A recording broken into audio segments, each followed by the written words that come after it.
You ask Tiger to solve. This deals with linear equations with one unknown. The final result is a equals -5. Let's solve it step by step. Simplify the expression. Group like terms. Simplify the arithmetic.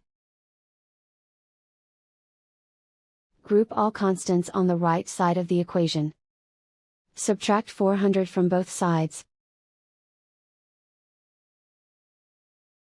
Simplify the arithmetic.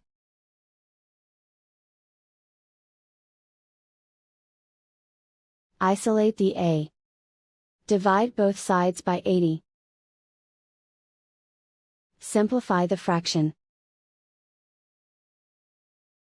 Find the greatest common factor of the numerator and denominator. Factor out and cancel the greatest common factor. And so the final result is a equals -5.